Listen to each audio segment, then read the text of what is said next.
Olá, bem-vindo ao Mob2B, um podcast da Mob Alto.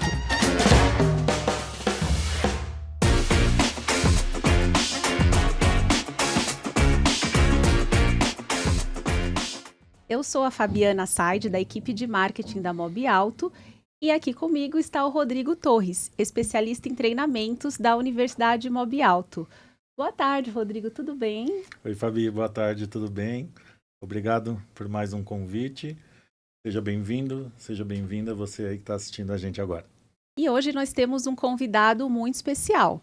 Ele é publicitário, fundador da agência RMP, é especialista em comunicação do segmento automotivo e já realizou várias campanhas para concessionárias de veículos, auto-shoppings, lojas multimarcas e montadoras. Bem-vindo, Marcelo Ponzoni. Tudo bem, Fabi? Tudo bem, Rodrigo? Um prazer estar aqui com vocês. Pô, muito bom, um papo super agradável. Temos bastante história aí para bater um papo. Obrigado pelo convite e por estar aqui com vocês. Isso mesmo, muito bom tê-lo aqui, Marcelo.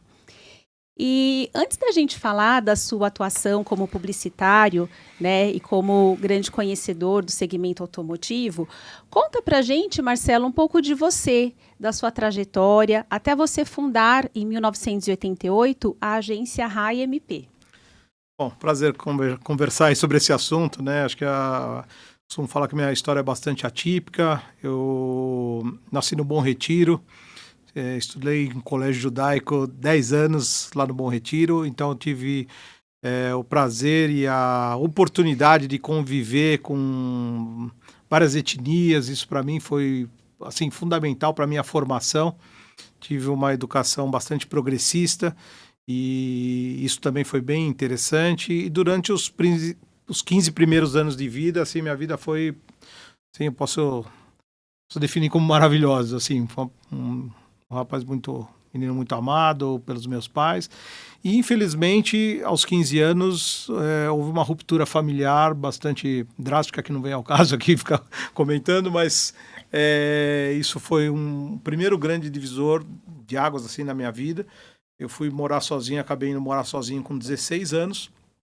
E, naquele momento, sem os pais e sozinho, bastante perdido ali, acho que já começou um processo de reinvenção, né? Porque quando você vem de uma estrutura bastante confortável e perde tudo isso de repente e se vê sozinho na vida, aquilo foi o primeiro grande desafio da minha vida. E logo entrei para a área de vendas, assim, tive bastante problemas com a escola, porque não teve condições de pagar nem a escola, perdi anos ali de estudo. Foi um momento bastante complexo, assim, de vida.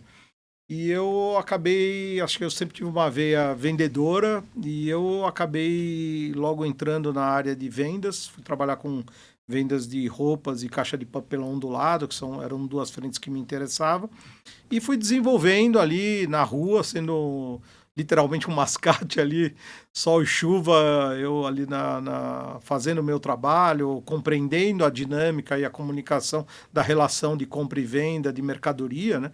Porque eu visitava lojas, eu representava duas empresas e visitava lojistas e fábricas, né? Os lojistas na parte de moda, era uma fábrica de moda jeans. E na parte de caixa de papelão ondulado, eu visitava empresas que tinham produtos que necessitavam de caixa de papelão ondulado. E foi interessante, porque, assim, por que eu estou contando tudo isso? Porque esses acontecimentos que acabaram me levando tanto para a área de comunicação, como a colocar o pé no segmento de automóveis logo no início. Então, essa empresa de caixa de papelão ondulado comprou uma máquina de display publicitário e começou a empastar o papelão, e eles nunca tinham trabalhado com essa atividade, e eu fui representá-los em agências de promoção, de propaganda, mas eu nunca havia também pisado nesse ambiente. E aquilo tudo me encantou bastante, né? Eu fiquei bastante encantado com aquilo que eu estava vendo, desconhecia, mal sabia o que era aquele ofício. Bom, com envolvimento com essa área de papelão ondulado, que depois eles começaram a empastar e se tornou os displays publicitários que a gente começou a apresentar, que eu comecei a apresentar nas agências e promoção. Foi o primeiro passo que eu dei, foi o primeiro envolvimento com uma área que eu desconhecia por total.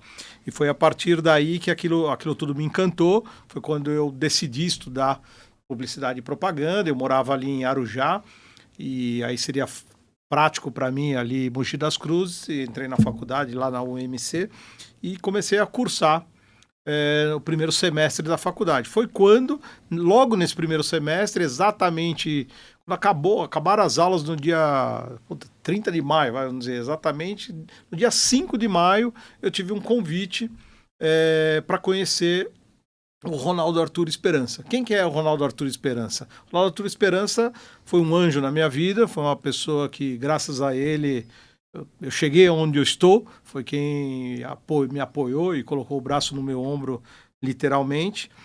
E no dia que eu conheci ele, rapidamente, a gente trocando ideia, ele teve um insight ali, depois de meia hora de conversa, falou, que tal a gente abrir uma agência de propaganda? Eu falei, mas como assim, Ronaldo? Eu não tenho a mínima condição de ter uma agência de propaganda, né? Assim, tô no começo da faculdade, não conheço bem o ofício. E ele percebeu ali que eu tinha uma praticidade, uma forma e uma vontade de conseguir fazer as coisas, seja elas lá como fossem, né? E eu expus para ele até esse receio. Fui para casa até um pouco, até aquele dia. Foi engraçado que naquele dia que eu voltei para casa, eu achei tudo interessante e tal, mas a hora que eu fui conversar em casa, fui conversar com algumas pessoas, todo mundo, como assim? Você vai abrir uma agência de propaganda no primeiro semestre? Eu falei, olha, realmente eu não sei nada, mas a vontade que eu tenho, acho que pouca gente tem. E eu tenho certeza que eu vou correr atrás, e se alguém me der essa oportunidade, caso que o Ronaldo está dando. E aí eu voltei no outro dia e realmente, vamos abrir a agência, e a gente começou a agência ali em cima da loja de carro, a Luiz Esperança Automóveis, lá na Conselheiro Carrão. Pode ser que tenha muita gente aqui que está escutando esse bate-papo, que já fez negócios com o seu Luiz, com o Ronaldo, com o Luizinho, que é o irmão dele. E aí a agência começou ali de uma maneira bem amadora, ali, provinciana total.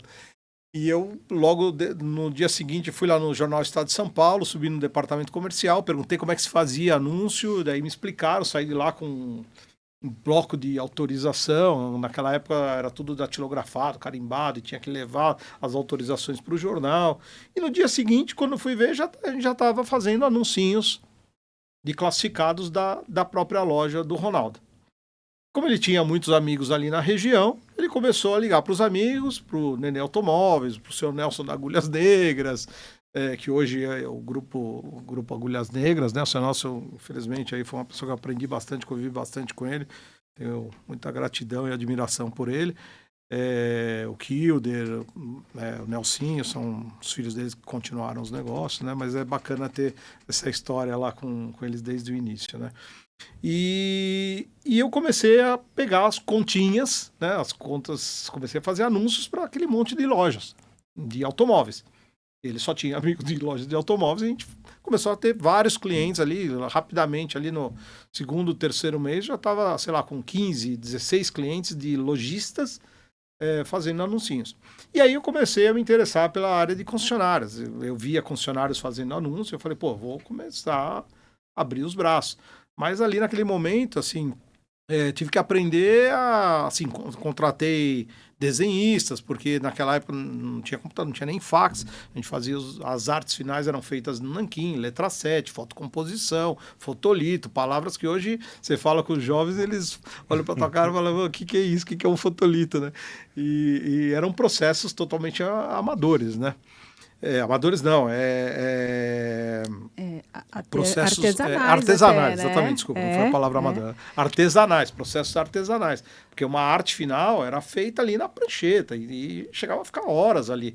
Depois de feita a arte, a gente tinha que apresentar para o cliente, voltava, pedia fotocomposição. Fotocomposição era a letrinha no corpo certo, na fonte certa, daí você recebia, às vezes vinha errado, não cabia no anúncio. Aí o cliente ligava no meio do caminho e falava assim, não, ó, falei para você fazer meia página, mas agora eu quero reduzir o anúncio. Aí você tinha que remontar todo o anúncio, mas as letras, a fonte não cabia no anúncio menor. E aí você tinha que pedir tudo de novo para, assim, era processo impressionante, a gente lembrando como isso funcionava lá atrás. E aí, o que aconteceu? A gente comecei a prospectar concessionários e o primeiro cliente que eu tive foi a Firenze, Fiat Firenze, lá na Avenida Nazaré. Acho que muita gente se lembra, até o proprietário era o Arnaldo, era um médico até, e foi bem interessante a relação, porque ali a gente começou a trabalhar com um concessionário, foi a primeira concessionária que a gente pegou, e a coisa dali para frente começou a se desdobrar, né? Aí o que aconteceu? Logo em seguida, em 1990, a gente já enfrentou o Plano Collor, né? Em março de 1990, teve a fatídica notícia do Plano Collor, todo mundo com R$50 no bolso. Naquele momento eu recebendo um monte de telefonemas para os anúncios. Eu falei, caramba, como é que vai fazer, né? Houve uma revolução ali. E nem lembro como, a gente ficou com alguns clientinhos, a gente conseguiu se estabelecer, passar por esse tsunami, ali não é nem maré, ali foi um tsunami mesmo, e a gente conseguiu vencer aquilo. E logo na sequência, o que aconteceu, foi algo assim, outro grande divisor de águas para mim, foi a abertura da importação. Então o que aconteceu?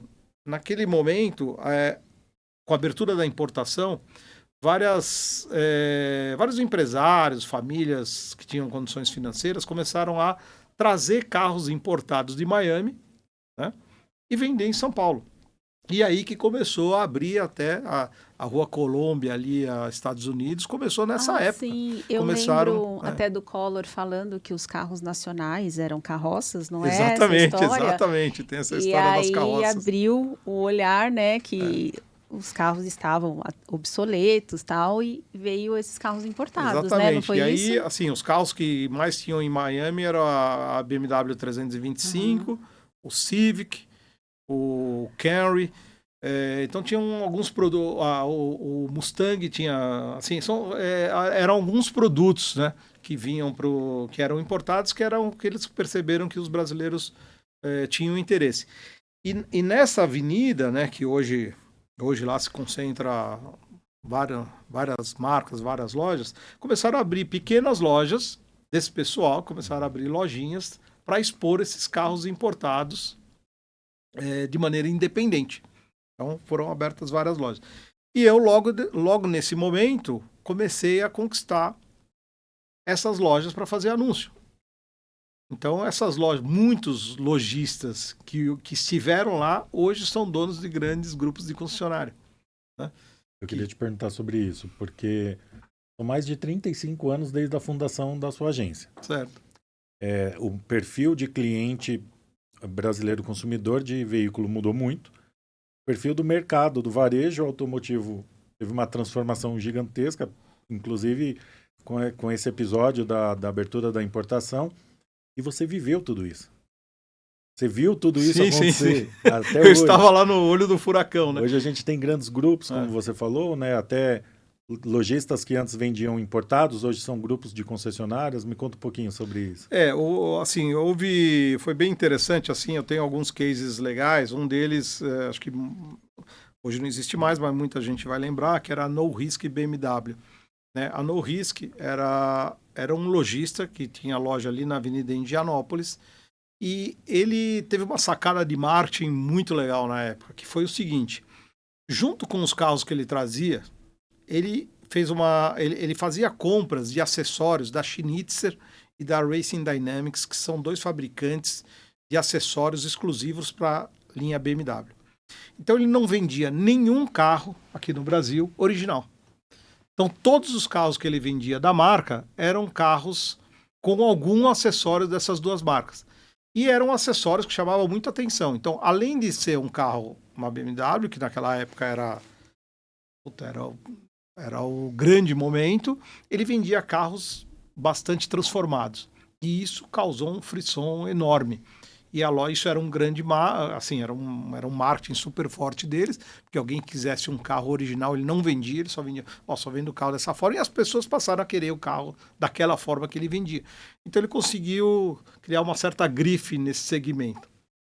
E ali eu comecei a fazer muitos anúncios em jornal, foi um momento que, aí já nessa época, já tinha começado com os computadores, né? Então eu passei ali para a entrada, eu vim a conhecer o fax em 89, depois uma estação gráfica em 90. Eu lembro exatamente até que eu vendi um carro meu para comprar uma estação gráfica. Eu tinha um Monza Classic, na época eu vendi para comprar uma estação gráfica, um 486 com uma impressora 300 dpi. E aí depois que eu fui descobrir que a 300 dpi era totalmente fragmentada e aquela impressão não servia para jornal. Então, quer dizer, é uma sequência de testes e aprendizado, mas eu entendia que ali era o futuro, né? Porque a gente conseguia fazer uma arte que a gente fazia na mão, era o Corel 2, você imagina, né? Comecei no Corel 2 e a gente fazia ela em, sei lá, meia hora. A gente conseguia fazer uma arte. E aí foi quando os jornais começaram a receber o material em disquete, né? Um pouco mais para frente. Mesmo fazendo no computador, a gente ainda fazia a impressão, colava ele e levava o impresso para o jornal. Depois, mais para frente, a gente começou a entregar em disquete essas artes. Então, você imagina passar por tudo isso. E a gente começou a fazer vários anúncios de jornal, para Norrisq, e a Norrisq abriu muito a porta para esses lojistas independentes. Então eu acabei atendendo vários dos lojistas, né? Que hoje o Grupo Carreiro, o Nessinho, o Isaac, até com o pai dele, com o seu César Azar, lá no começo, o Grupo Gran Brasil, o Vitor Hara, todo o pessoal, assim, lojistas que estiveram logo no começo trabalhando com esse e que hoje se expandiram, né? O próprio pessoal do Grupo Viamar. Então eram pessoas que, assim, muito habilidosos no mercado, que sabiam negociar automóveis, que já praticavam venda de carro zero via mesa, né? Então essas lojas vendiam carros importados e começaram a abrir também oficinas independentes, porque era um momento que não existia a concessionária. Então eles surfaram essa onda ali até 94, 95, vieram surfando. Foi quando as montadoras começaram a ter interesse nesse mercado de carros importados. Mas o que aconteceu? Por uma pressão ali das montadoras, o governo instituiu uma alíquota de 70% para os carros independentes importados. E quando isso aconteceu, praticamente acabou esse mercado. Não tinha mais a mínima condição de vender um carro com uma alíquota tão alta. E foi o momento que as montadoras as marcas começaram a nomear concessionários no Brasil. E aí muitos desses que eram independentes passaram a ter bandeiras e começaram o negócio de carros importados, de Honda, de Toyota. As montadoras nacionais começaram a trazer alguns produtos importados, e aí começou esse aumento, essa proliferação de todas as marcas. Naquele momento, em 95, 97, rapidamente mostrou uma situação que nunca mais voltou ao normal, né? Porque as margens de automóveis naquela época eram bem altas.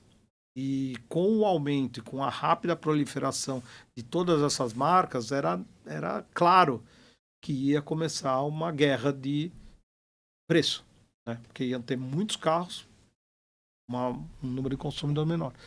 Então as margens começaram a diminuir. E aquele momento de 97 até 2000, foi um momento que começou a cair muito, assim, a questão das margens de automóveis. Naquela altura do mercado, eu já praticamente não estava mais atendendo lojistas. O único lojista grande que eu atendi, que também todo mundo deve conhecer, e que eu atendi ele por anos, foi o Miguel da Homer Veículos, que foi um lojista icônico do país, né? Quem conhecia ele, assim... Gigante, né? Se agigantou, nasceu lá na Rua do Oratório, e eu trabalhei com ele muitos anos mesmo. E depois ele acabou tomando o rumo que tomou, não é o caso de comentar nada aqui, mas também foram professores assim do varejo, né? Então, alguns lojistas que não migraram para concessionários e continuaram com lojas e expandiram suas operações, né? Trabalhando aí tanto com carros nacionais ou carros importados. E a gente migrou aí, nesse momento, a gente migrou para a área de concessionárias e abriu, assim, praticamente todos esses lojistas que viraram concessionárias, a gente acompanhou eles. Então, assim, a agência também pegou esse vento de popa e inauguramos lojas de muitos grupos que hoje estão aí estabelecidos. A gente inaugurou as primeiras lojas deles, seja de Renault, seja Mazda. Mazda nem está mais aqui no país, mas a gente inaugurou Mazda, Subaru. Aí tem algumas peças. E aí, olha que interessante, naquele momento mesmo, a gente já começou, se vocês repararem ali nas assinaturas, a gente começou a fazer as primeiras cooperadas. Por quê? Como as margens caíram, o fôlego de investimento em marketing era pequeno. E aí eles começaram a fazer o quê? Não, vamos se juntar, a gente faz uma mídia cooperada e a gente sai com uma campanha maior, mais representativa, com anúncios de meia página, com anúncios de uma página, a gente se fortalece, né? E o cooperado Honda, né? Vários desses concessionários aí estão até hoje, a Flora, do Paulinho, a da Itan, lá do Alexandre, quer dizer, vários grupos, a SP Japan, são vários grupos que estão aí até hoje, H-Point. Então foi o início de tudo aí, né? O início da construção das mídias cooperadas, que daí eles começaram a se fortalecer, porque não tinham mais fôlego sozinho, então eles não conseguiriam sair, ter veiculações de meia página e uma página sozinhos. Então eles se juntaram e isso começou ali e a gente, assim, foi bem legal, ficou assim bem contente de ter vivenciado essa época e ter construído essas mídias cooperadas. Tem um ponto que eu queria falar, até que foi legal, que é uma coisa da minha cabeça. Quando eu comecei com os anúncios tijolinhos, tem uma coisa que me marcou até hoje, eu lembro. Um anúncio de meia página tem 260 centímetros, certo? Então você imagina eu batendo um anúncio, uma autorização de 1 centímetro. Então, para eu conseguir faturar 260 centímetros, que era uma arte de meia página, no começo eu tinha que datilografar 260 autorizações de publicação de tijolinhos. E aquilo mexia com a minha cabeça. Eu falei, como é que eu aqui, o cara solta uma autorização, com um anúncio de meia página e fatura o volume da meia página, e eu, para faturar a mesma coisa, eu tenho que bater 260 tijolinhos. Sim, aquilo mexia com a minha cabeça. E aquilo, eu fiquei aficionado com aquilo. E foi quando a gente começou a expandir, começou a desenhar os anúncios, né, logo no começo. Sim. Porque eu não queria ficar naqueles tijolinhos, eu sempre quis evoluir para as artes. Sim, né? Até porque, Marcelo, na visão do consumidor, eu lembro que muita gente que buscava comprar um carro, saber de ofertas de carros, esperava o dia que o jornal tinha classificados de veículos. Sim. E comprava o jornal para achar as ofertas, Sim. né? Então, por exemplo, o jornal do carro, né, no JT era de quarta-feira. Então, a tiragem do JT era muito grande. Sim. De pessoas que queriam ver reportagens e ofertas de carros. Sim, o mercado começava a esquentar, assim, toda semana era, vamos dizer, a jornada da semana, né? Então, na quarta-feira que abria o mercado, assim, abria o Jornal do Carro, abria o mercado. Depois, na quinta-feira, tanto a Folha como o Estado tinham seus cadernos que já eram fortes na quinta-feira. Aí, sábado era um dia também de esquenta, mas o domingo era o grande dia que saíam cadernos. A gente chegou a ter cadernos no estado de São Paulo, 56 páginas de anúncios classificados, só de automóveis. 56 páginas. Eu acho que o nosso recorde lá, a gente chegou a ter 13 páginas, só da agência. A gente atendia, sei lá, 33 concessionários. Acho que foi o ápice assim, de volume. E numa época que os concessionários tinham verba publicitária. Então eu praticamente, os 10 primeiros anos da agência, eu só trabalhei com automóveis. Eu nem conseguia sair desse... Porque como a gente tinha uma concentração grande, a gente tinha um conhecimento. Eu brinco até que hoje em dia, assim, a gente tinha um modelo, a gente criou o varejômetro. O que era o varejômetro? O varejômetro era uma maneira de a gente mais ou menos criar uma uma visão intuitiva se os feirões iam ser bons ou ruins. Então a gente tinha variáveis de tempo, variáveis de mês, variáveis de feriado, várias variáveis de notícias do governo. Então a gente criava ali 10, 12 variáveis, dava um peso para elas e fazia uma conta matemática e tinha mais ou menos uma ideia se era o momento ou não de fazer um feirão ou não. E a gente, com todas essas 30 concessionários, a gente conversava com 30 titulares. Eu tinha contato com 30 titulares o tempo inteiro. Tinha a temperatura, tinha a pulsação do mercado. Né? E a gente tinha um nível de acerto muito grande com isso. Era uma análise de dados e uma projeção. Claro, na caneta ali, claro. no lápis ali, a gente fazia isso. Vocês encontraram uma maneira de fazer isso. Uma maneira. E foi um dos motivos até que nos destacaram nesse mercado, porque o conhecimento e a confiança que, graças a Deus, eu estabeleci no mercado, você imagina, eu trabalhava com clientes de todas as marcas. Então não tinha isso, alguém falar assim para mim, pô, Marcelo, mas você atende 4 concessionários Volkswagen, eu não quero que atender a uma agência com concorrente. Eu falei, olha, o mais preocupado com isso sou eu, não você. Porque se eu cometer alguma falha, eu não perco você, eu perco 5. Sim. Então, ali dentro da agência, eu tinha uma equipe totalmente separada com as marcas, os atendimentos, os diretores de arte. Toda a operação, ela tinha squads, né, que hoje é a palavra, tinha squads voltados para esses atendimentos, para a gente não ter conflito. E, graças a Deus, não houve nenhum tipo de problema nessa época. Então, a gente pôde conviver com todas as marcas ao mesmo tempo, trabalhando de forma igual, mas com conhecimento de causa. Uma coisa interessante que houve nesse processo é o seguinte, com a redução das margens e o início das mídias cooperadas, foi quando as montadoras, que praticamente não tinham investimentos no varejo, a montadora trabalhava no campo do brand, do awareness da marca, futures, quer dizer, explicava o que era o produto. Olha, eu sou a Honda, o meu carro é o Civic, esses são os predicados, essa performance e tal, e os concessionários tinham uma obrigação que eu sempre entendi como ponto pilares do varejo, que é o seguinte, que carro eu estou ofertando, qual a minha condição e onde está esta promoção. Que assim, eu acho que é o mínimo que uma campanha de varejo tem que apresentar. Quer dizer, o produto, a marca, a condição e aonde você encontra aquilo. Então, se você falhar com uma desses 3 pontos, é provável que o teu resultado não seja tão bom.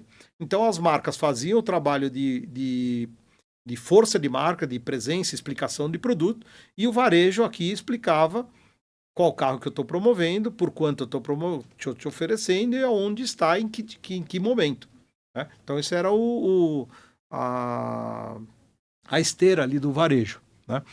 E o que aconteceu? As montadoras começaram a participar desse processo das cooperadas. Né? Então, os concessionários se juntaram, as montadoras começaram a apoiar essas campanhas de varejo, né? com ajuda financeira, para ganhar mais projeção, que foi quando a gente começou a migrar, sair não só do jornal, aí tinham ações que iam para a televisão, iam para a rádio, revista nem tanto, a gente usou muito pouco revista, então o jornal sempre se consolidou ali como o grande meio, até o momento que surgiu o digital, né?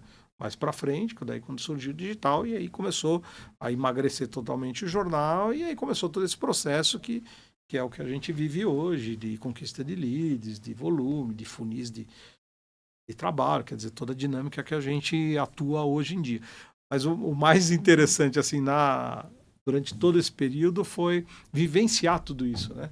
Vivenciar uma era ali de 4 marcas só, de jornal, depois a migração, depois os grandes esforços, depois os esforços com as montadoras também tomando para si o varejo. Então foi quando também a gente migrou, depois das concessionárias eu passei a atender, fiquei um bom tempo com Renault, organizei a parte de cooperada junto com a própria Renault, né? Depois a gente passou para a Peugeot durante bastante tempo, trabalhei com as concessionárias e depois com a própria fábrica, aí organizamos os feirões, foi o início dos dos feirões, que as marcas de fora queriam volumes, né? Ficavam tentando entender como as marcas nacionais faziam esses grandes volumes. Então, o feirão foi uma ferramenta muito, muito utilizada, né? Muito legal. É um verdadeiro túnel do tempo, né, Marcelo?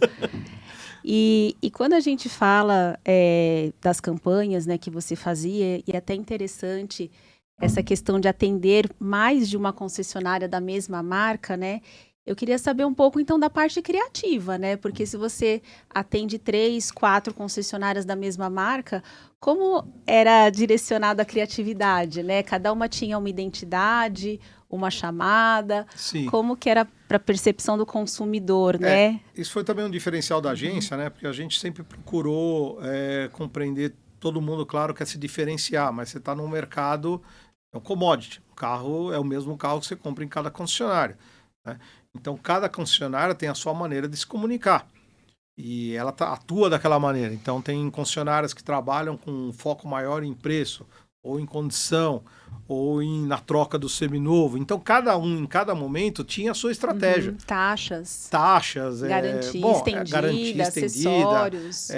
Agregados de seguro, agregados de PVA em cada momento, sei lá. Cada um tinha a sua estratégia, né? Tem marcas, assim, marcas mais premiums que trabalhavam o valor do atendimento. Então a gente procurava entender a identidade e aquilo que era realmente a proposta de negócio daquele cliente e traduzir para a comunicação. Então, tinha um esforço bem grande ali de criativos, né?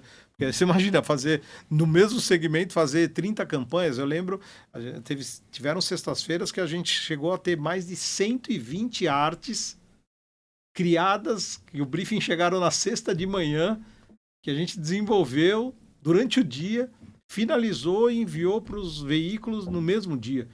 Então a gente saía da agência meia-noite, 1h da manhã. Várias vezes eu fui lá para o Estadão, lá na Marginal, parar a máquina. Tinha um momento que a máquina rodava, daí eles davam uma pausa e entravam. Então saía, vamos dizer, tinha anúncio que saía parte da edição, saía, vamos dizer, só parte de São Paulo recebia, outra parte não recebia. Porque era uma loucura, né? Porque a gente era uma corrida contra o tempo. Então a gente tinha no mesmo dia que receber o briefing, criar a campanha, enviar, discutir com o cliente, fazer as alterações, finalizar, reservar o espaço e mandar para o veículo tudo numa esteira. Isso acontecendo ao mesmo tempo com um monte de gente junto, era um campo de guerra. Imagino que o cliente ficava pedindo ajuda, né? Preciso bater meta, preciso vender o estoque. Muito. Eu falo que o ROI era segunda-feira, né? Porque o ROI era rápido, né? O que eu gastei e quantos carros eu vendi. Então, no segundo, essa conta era feita segunda-feira. Então, ou era aplauso ou chicote. Eu brinco. Então, na segunda-feira começava a rodar, então eram ciclos semanais. Assim, não parava a máquina, né? Porque acabava no domingo, segunda-feira de manhã já tinha conversa sobre o que a gente vai fazer essa semana, qual que é a estratégia, quais os produtos, o que tem em estoque, como é que está a temperatura do mercado, faço ou não faço, invisto ou não invisto, vou para a mídia ou não vou. Então tinham muitas conversas ao mesmo tempo, só que todas essas conversas traziam para a gente um sentimento de mercado e uma pulsação que era...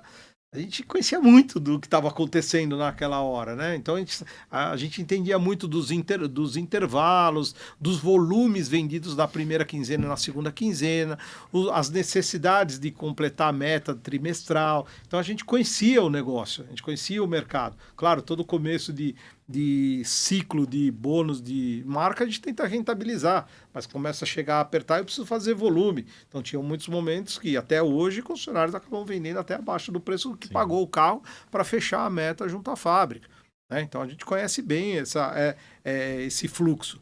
E isso, todas essas variáveis e todas essas temperaturas eram os briefings discutidos que se transformavam nas estratégias tanto de investimento, porque os investimentos eram muito altos naquela época. Então, concessionário, assim, eu vou te falar na época de 97, 2005, mais ou menos, assim, 7 anos. Tem outro fato também que é legal colocar, que naquela época não existiam grupos.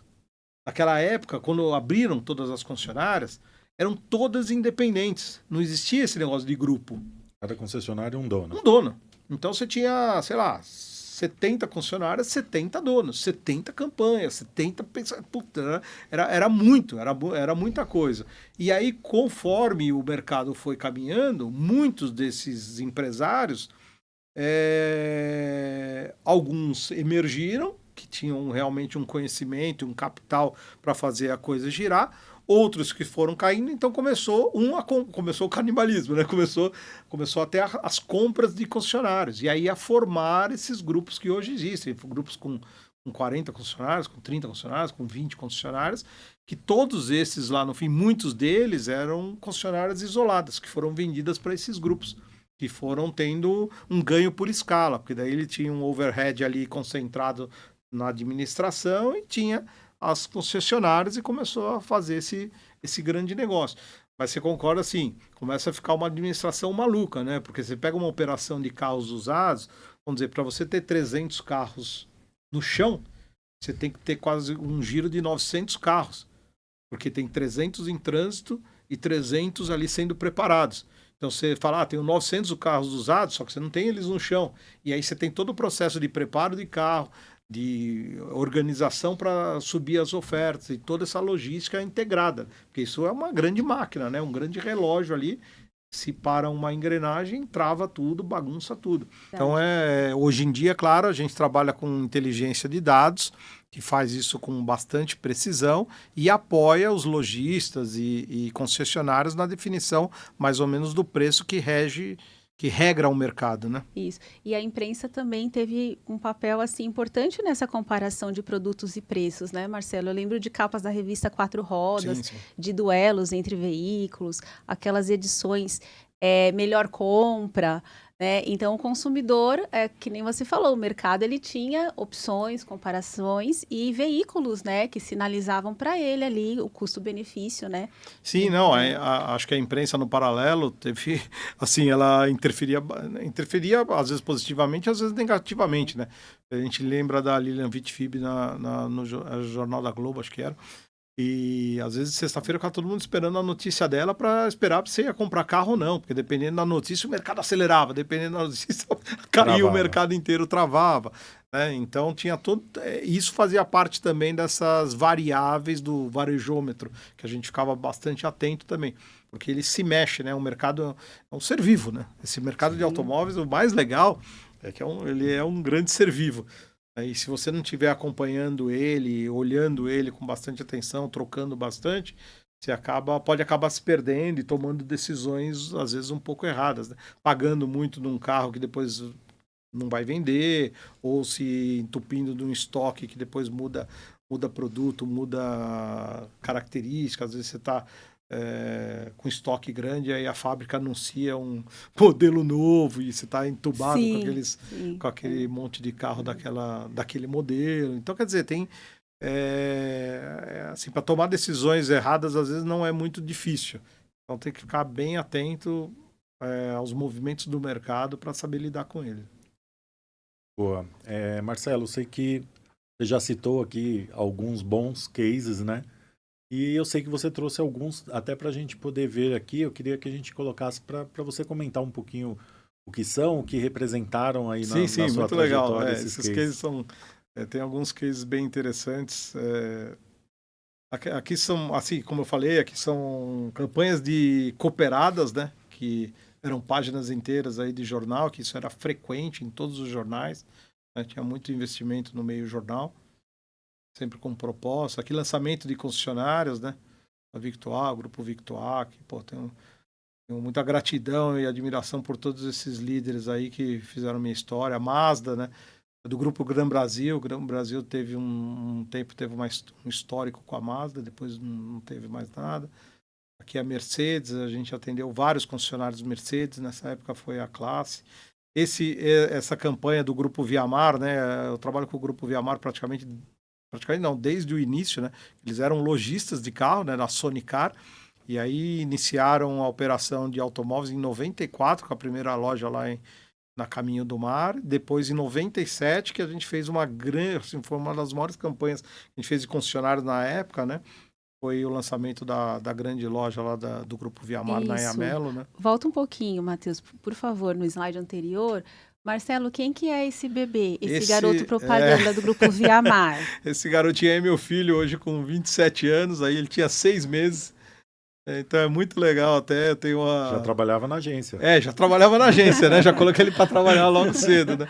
E foi um momento bacana, assim, eu tenho uma maior admiração por essa campanha e guardo esses materiais aí, muito legal, né? Aí Cooperada Honda, Cooperada Renault, Cooperada Peugeot, Cooperada... Bom, e aqui as várias marcas e concessionários que a gente atendia, muitos chegando a 5 grupos, no caso de Volkswagen, né, que a gente atendeu Morumbi Motor, Green, Caraigá, Alta, a própria Viamar chegou uma época que tinha a Máxima. Então, assim, vários grupos que... Mesma marca, vários grupos. Vários grupos. E graças a Deus não tinha problema nenhum. A gente interpretava muito bem os diferenciais e atuava de maneira totalmente diferente. E jamais teve conflito, graças a Deus. A gente viu várias histórias aqui do tijolinho ao horário nobre, como você fala no teu livro. E a gente deve ter alguns vídeos aí também de campanhas mais... campanhas para TV, né? Mais robustas. Campanhas mais robustas aí que a gente gostaria de ver e que você comentasse também. Legal. Vamos dar uma olhada. Matemática na Viamar é uma ciência exata e não um jogo de números. Veja a opinião de Oswaldo de Souza. Você quer parcela de 3,99? A Viamar tem. A menor taxa também, mas só a Viamar tem Celta 2008 por 499 mensais, sem entrada, sem intermediárias, sem parcela final e a primeira só no 13º, com entrega imediata e 3 anos de garantia. Fiz as contas e recomendo. Viamar, Anhanhamelo, Nações Unidas e ABC. Essa campanha é uma campanha assim, muito emblemática. Não sei se vocês reconhecem essa voz no mercado de automóveis. A voz é do Walker Blas e ele fez todas as campanhas até hoje da Hyundai do Grupo Caoa. Ah, sim, recente até, né? As então, campanhas recentes. E a gente que iniciou o processo com o Walker Blas na televisão no varejo, né, que era uma voz hiperpotente. E o bacana, assim, do Grupo Viamar, que a gente, assim, sempre foi muito agressivo, e é uma marca que construiu um brand embaixo das montadoras e que tem reconhecimento e conhecimento no mercado inteiro.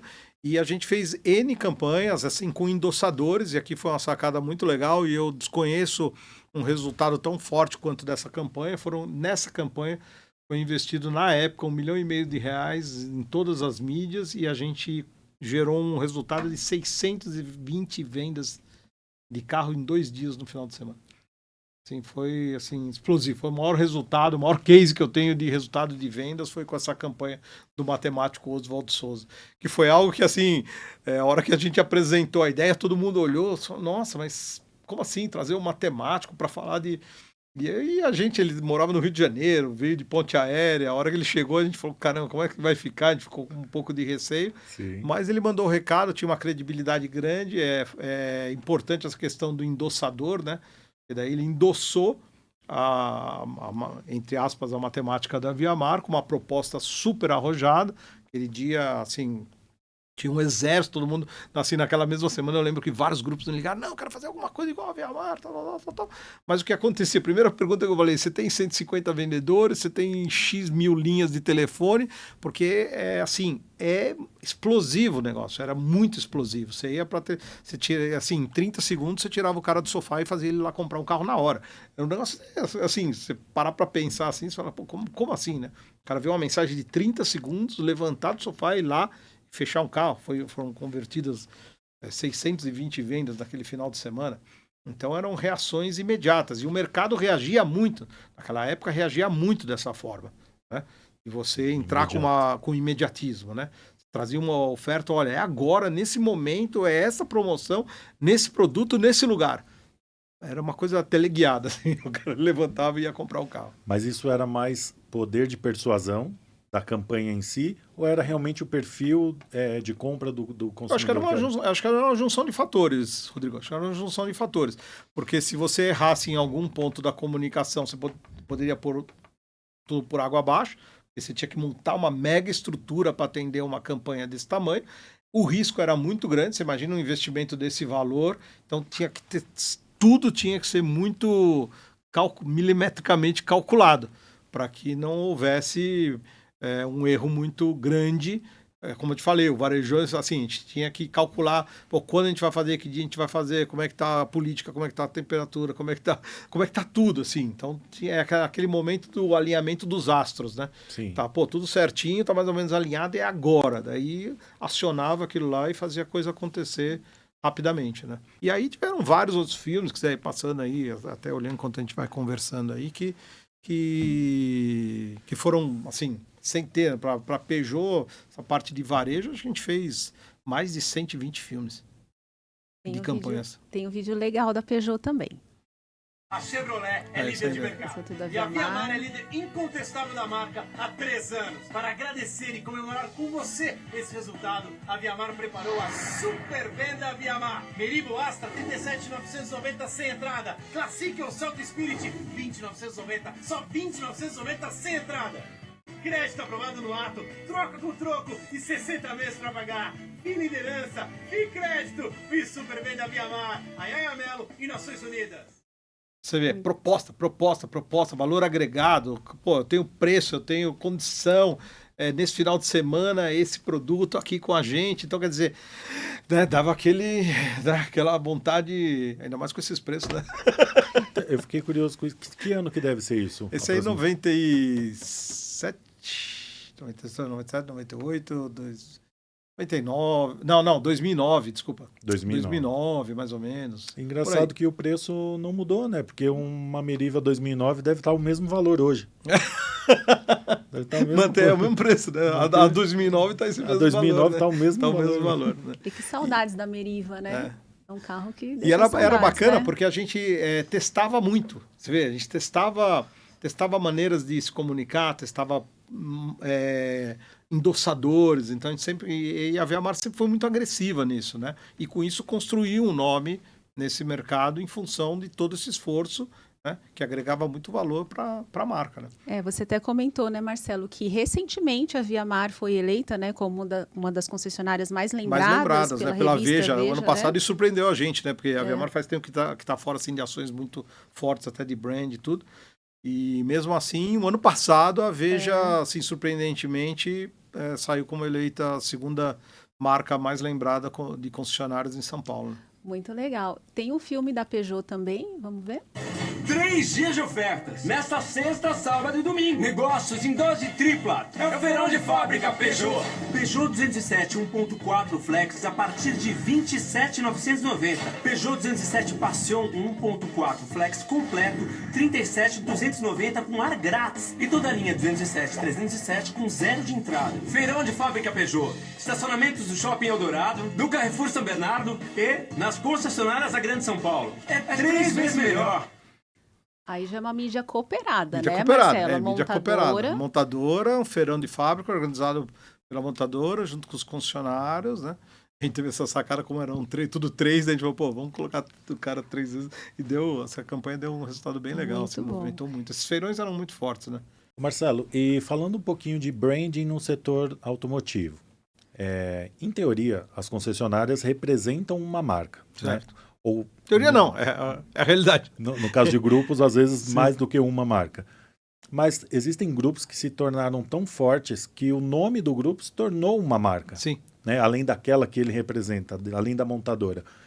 Como que você enxerga isso? Isso eu acho que é um dos benefícios do grupo, né? Porque primeiro pela capilaridade, né? Então o grupo, estando em vários bairros de São Paulo, ele tem a força do nome dele, que é uma comarca, né? Porque ele na verdade é um franqueado, né? Que tem uma marca, mas quando essa marca é posicionada em tem uma capilaridade de lojas, ele consegue exercer e consegue ter uma comunicação institucional, né? Então são grupos que se formaram aí com um número de lojas e marcas que ele representa, que ele consegue estabelecer uma relação de confiança com o consumidor. Então ele percebe, ele falou, eu posso comprar um Chevrolet, posso comprar um Nissan, posso comprar um Hyundai, estou dentro de uma marca que me traz confiança. Até pegando esse gancho, né, Marcelo e Rodrigo, tem os auto-shoppings também, né, que eles não são concessionários, mas é uma reunião, né, de lojas multimarcas que também tem ali uma representação, um endereço, muitas vezes mídia cooperada, né? Sim, Como exatamente. que funciona? Eu acho que foi um movimento também que houve de uns anos para cá, quando surgiu, uns anos não, já bons anos aí que surgiram os shoppings de automóveis, né? Porque o que eles trazem? Eles trazem, entre aspas, um porte para trazer uma confiança para aquele lojista pequeno que tem poucos carros e precisa estar debaixo de uma bandeira. Então seria a concessionária de carros usados, né?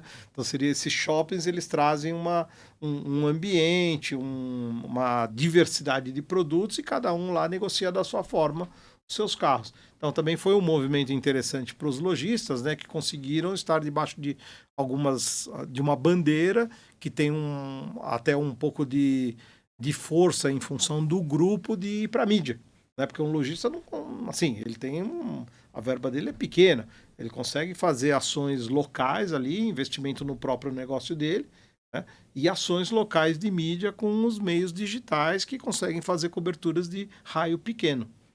E tem os portais, como o Mobial tem os grandes portais para poder ajudar e colocar os produtos deles, ofertar os produtos dele ali, né?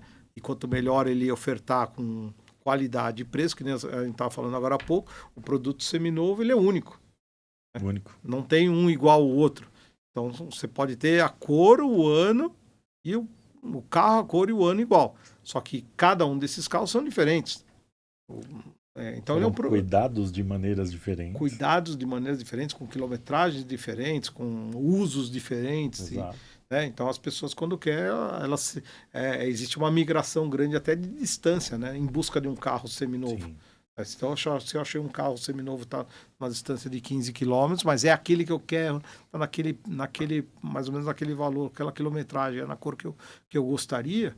Então ele se desloca para ir ver esse carro. E se estiver dentro de uma loja, de algo confiável, pode ser que ele faça esse negócio. Isso. E Marcelo, falando um pouco agora para o lojista de pequeno porte, né? Então, como você falou, a Mobiauto tem classificados de veículos, tem site da loja, tem o Feirão Mobiauto, a gente tem várias ferramentas, né, para a loja de todos os portes, inclusive o pequeno. Mas esse lojista de pequeno porte, muitas vezes ele não pode contratar uma agência de publicidade ou mesmo um profissional de marketing. Mas que dicas que você dá para quem está nos assistindo, né?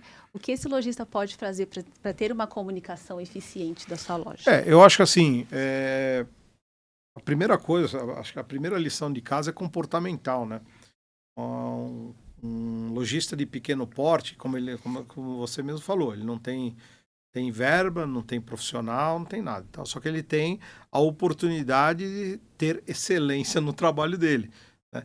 E ele necessita dessa excelência para cada carro que venda, que seja a propaganda, seja o promotor dele. Então, hoje em dia, o que a gente tem? Tem nas redes sociais, o Google Meu Negócio, você tem como conseguir ter uma atuação exímia, excelente na venda, na condução de um carro, e esse comprador ser o seu grande promotor. Então, quer dizer, vamos dizer, se ele vende 10 carros excelentes e ele consegue 10 indicações, 10 depoimentos nas redes sociais, ele já vai estar fazendo um grande marketing. Então, o marketing não necessariamente é só meio de comunicação. Os meios de comunicação é um dos braços. Então, quer dizer, questão de ponto de venda, de limpeza, de uniformização ali. Se ele tem 3 vendedores, põe o uniforme nos 3 vendedores, né? Trabalha ali a educação deles, trabalha a jornada, porque tem uma jornada até ele se aproximar, a condução, documentação, entrega do veículo. Seja uma mini concessionária, seja exímio ali no teu trabalho, porque isso é um grande marketing que você vai fazer praticamente sem custo, só por um esforço e um exercício diário teu e da tua equipe na formação, porque é o dia a dia que vai formar o teu marketing, a tua marca, o teu nome num bairro, nas pessoas que compram, e a cada dia as pessoas vão estar indicando nas redes sociais. Hoje existe muita confiabilidade com pessoas que você nem conhece. Quando você quer um produto, você vai lá na hora, vê qual de 0 a 5, qual que é as estrelas do cara, o que estão falando, quais os problemas que tiveram, se tiveram problemas, como eles se reportaram. Então tem muita gente que tem mania de... Tem um problema, ele vai lá e apaga o post. Então, eu sempre falo para o cliente, tem um problema? Seguinte, atua no problema, faz o melhor que você pode, responde, porque hoje o usuário, se você não tem nenhum problema, é até meio estranho, você entrar esse cara não tem problema. Não tem nenhuma reclamação. Será que não tem nenhuma reclamação? O cara é perfeito. Então, às vezes, você deixar alguns problemas expostos e mostrar como você se comportou naquele problema. Quem foi você na hora do problema? É o que eu falo na vida, né? Você quer conhecer uma pessoa direito, você vai conhecer na hora do problema. Enquanto tá tudo bem, tá tudo jóia, é a melhor pessoa do mundo. Você vai conhecer o ser de fato, quem tá do teu lado, a hora que houver problema na relação. E como a pessoa age diante do problema. Porque não tem relação perfeita. Podem acontecer variadas coisas e acontecem. Então depende muito da... Então eu digo assim muito, como ele não tem não tem verba, não tem nada, seja exímio na sua atuação. Seja bom naquilo que você faz, porque é aquele cuidado que você tem diário na jornada que você tem do teu cliente, porque a jornada não é diferente de uma concessionária, o cara vai te ligar, vai te procurar, vai ver o carro, vai lá ver o carro, vai testar o carro, você vai vender, vai entregar, vai ter documentação, vai ter tudo que tem uma concessionária. Então, se você fizer todo esse processo muito bem feito e ele sair feliz, você tem um promotor.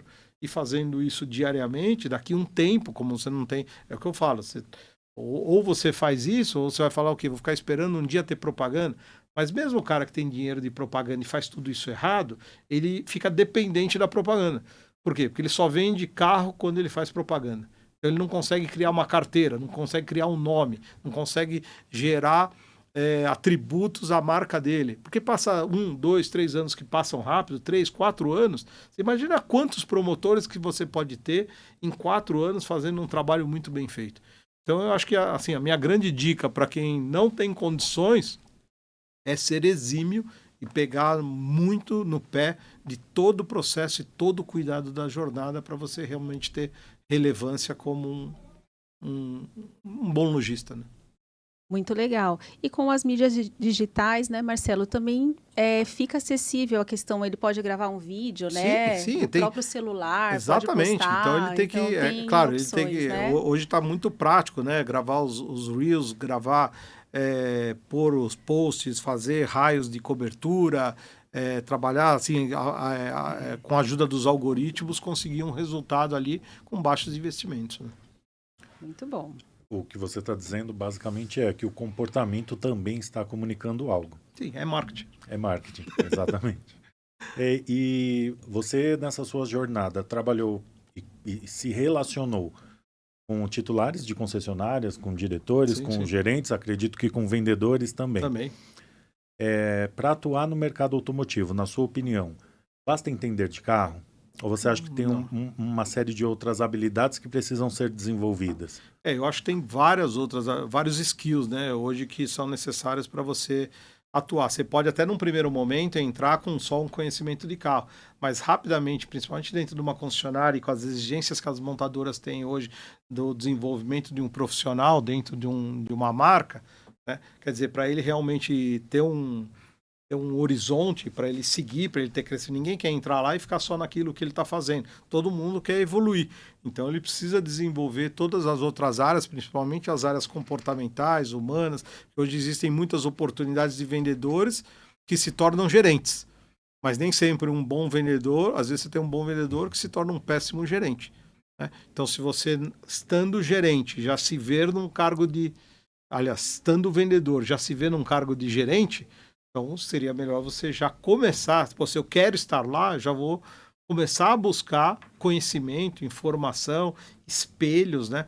Líderes inspiradores, a gente sabe que não é fácil ter líderes inspiradores, mas existem, né? Então a gente tem que realmente se preparar, porque as oportunidades acontecem, tem uma carência de profissionais nesse segmento. Então todos os RHs desse segmento têm dificuldade de encontrar, né? Porque é uma área que eu acho que eu vejo como uma área de muitas oportunidades, né? Só que nem todo mundo enxerga dessa forma. Não quero ser vendedor de carro, ou dificilmente você ouve, não, estou estudando para ser vendedor de carro. Você não ouve isso, né? Então muitas vezes é uma segunda, terceira, quarta, quinta opção do cara. Ele tenta ser tudo que ele colocou, mas ele acaba... E eu às vezes, eu contrario um pouco isso. Eu acho que é uma área que vem se profissionalizando há muitos anos, né? E vem tendo necessidade de bons profissionais, de bons líderes, e que pode isso acontecer até de maneira rápida. Já vi muita gente entrando, sendo capacitada, passando ali para uma gerência, ali uns anos já alcançando o cargo de diretoria. Sim. Né? Então, isso com toda a preparação. Claro. Falando até em preparação, uma coisa que para mim marcou bastante que você falou agora foi o seguinte: se a pessoa está numa posição e já almeja crescer, já vai se preparando, Sim. já vai buscando se desenvolver e desenvolver habilidades que serão necessárias para estar naquela posição. E eu sei que você tem um curso, tem um treinamento que é justamente para quem está provavelmente aí nessa jornada de crescimento, de busca de desenvolvimento pessoal e profissional. Eu queria que você falasse um pouquinho desse seu treinamento. Sim, esse treinamento foi algo assim muito legal que aconteceu nesses últimos anos, até a convite do titular do Grupo Viamar, né, me solicitou ali desenvolver um treinamento e eu desmembrei tudo isso e nem, assim, até me surpreendi na hora que eu abri tudo o que poderia ser passado, e aí montei um treinamento de 6 encontros de 3 horas para um desenvolvimento do ser humano mesmo, né? Para ajudar esses profissionais a se desenvolverem, para entenderem quais as características, quais os caminhos, quais os estudos, quais os conhecimentos, quais comportamentos. Quer dizer, então ele é bem amplo esse treinamento, e que eu tenho dado em grupos, não só de automóveis, porque é um desenvolvimento humano, para esse profissional que hoje atua como um vendedor e ali na frente já tem uma possibilidade de ser um gerente. Só que não necessariamente um gerente é um líder, e não necessariamente um líder é alguém que inspira.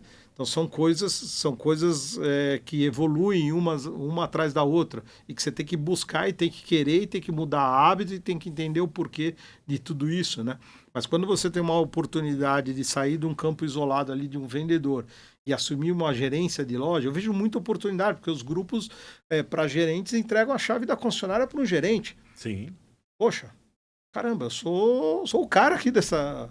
Então, quer dizer, ele pode desenvolver muita coisa, mas para isso ele tem que ter um pouco de conhecimento, tem que ter um pouco de vontade, né? Porque muitas vezes também você tem o conhecimento, mas também se o conhecimento você não coloca em prática, não adianta nada. Às vezes a pessoa lê o livro, guarda o livro, já vai para o próximo livro. Mas o que você praticou desse livro? O que você entendeu dele? O que você pôs em prática na tua vida? Não, eu li e já estou lendo outro livro.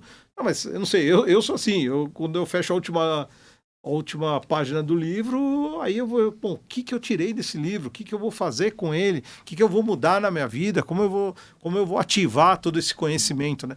Porque um conhecimento não utilizado não serve para nada, né? Então esse treinamento ele vem com esse intuito do desenvolvimento humano, né? Da capacidade, que eu vejo muita capacidade, né? Dessas pessoas serem muito mais do que elas possam imaginar. Mas como não tem, às vezes, não teve oportunidades de ter esse conhecimento, né? Então, às vezes, fica neutralizada, às vezes, que eu chamo o treinamento, é um treinamento que chama de chaves mentais, porque realmente são portinhas, são chaves que abrem portas para a pessoa continuar a evoluir, né?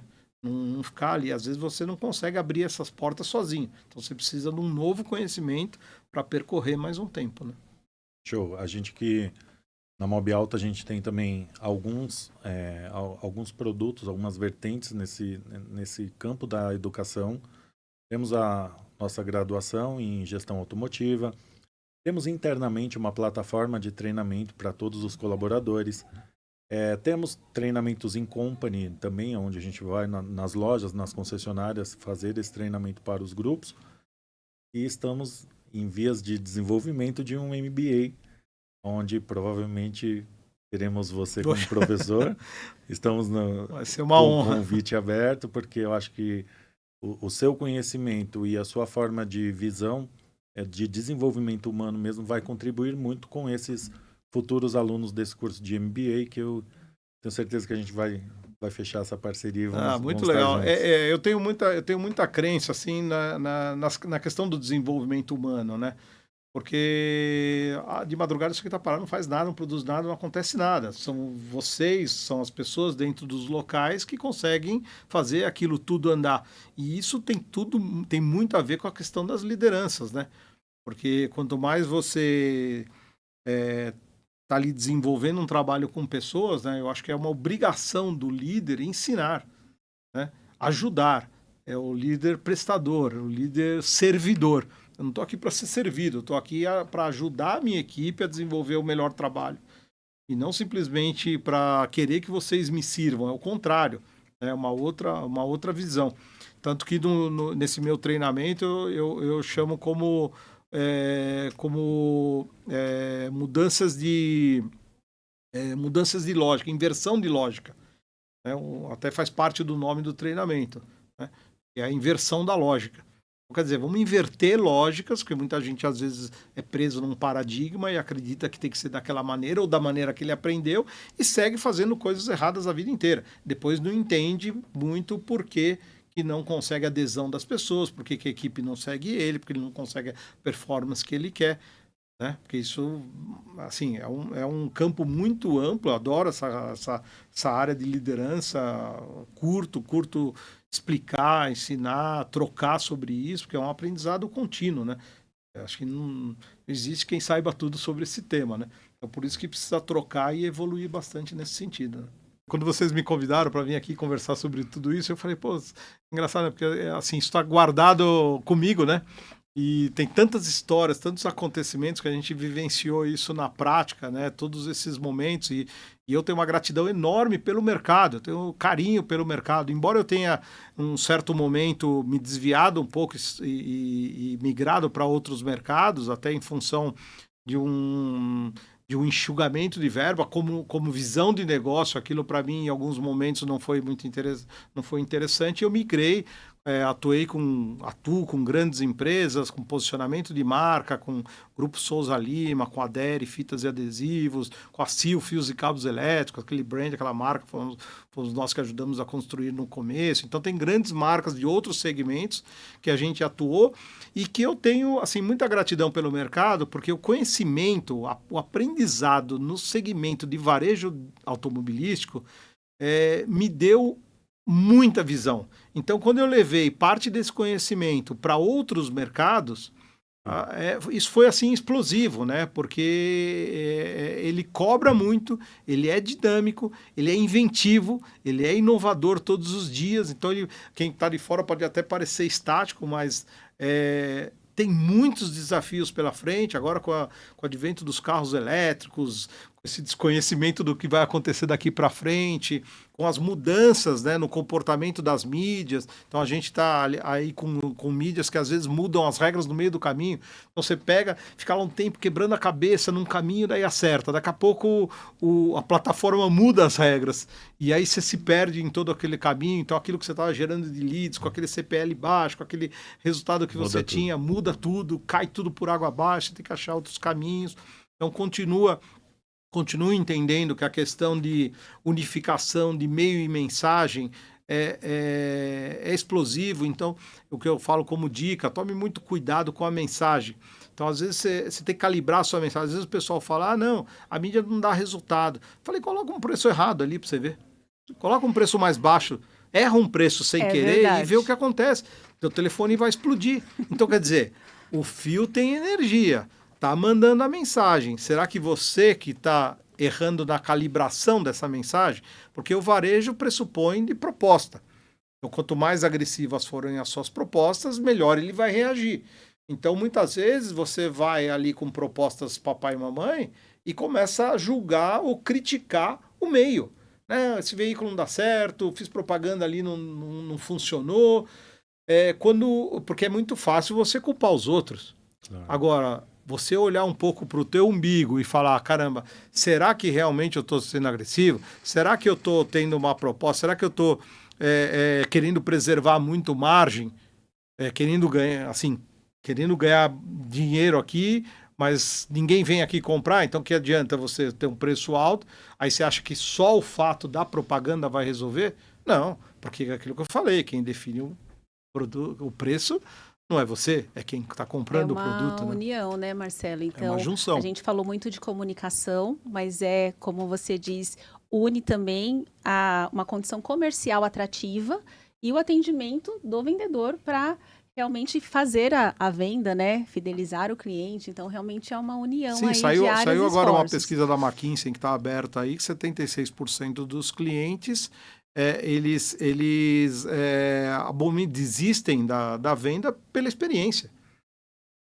Pela experiência, não é nem por causa de preço, nada, pela experiência. Então, por isso que eu falo para o lojista pequeno, para os concessionários, né? Só que você tem que tomar muito cuidado. Qual que é a grande alquimia? Porque são pessoas diferentes lidando com o mesmo cliente em momentos diferentes. Então, o vendedor faz o processo, depois passa para o cara do documento, depois para o cara da entrega, Então, tem várias pessoas lidando com aquele mesmo cliente. Um desses aqui que comete um erro estraga todo o trabalho. Então, às vezes, você tem um super showroom, super atendimento. Legal, bacana. Pô, aí foi receber o carro usado do cara, já não consegue receber. Foi fazer um processo de documentação, largou o cara, abandonou o cara, não deu retorno. Então, necessariamente, você tem que avaliar e trabalhar em todas as fases dessa jornada, para você ter realmente uma venda exímia e criar o cliente futuro. Porque senão você pode até vender, mas nunca mais esse cara compra de você. Né? Então, quanto custa perder? Custa muito caro ganhar esse cliente, é muito fácil perder.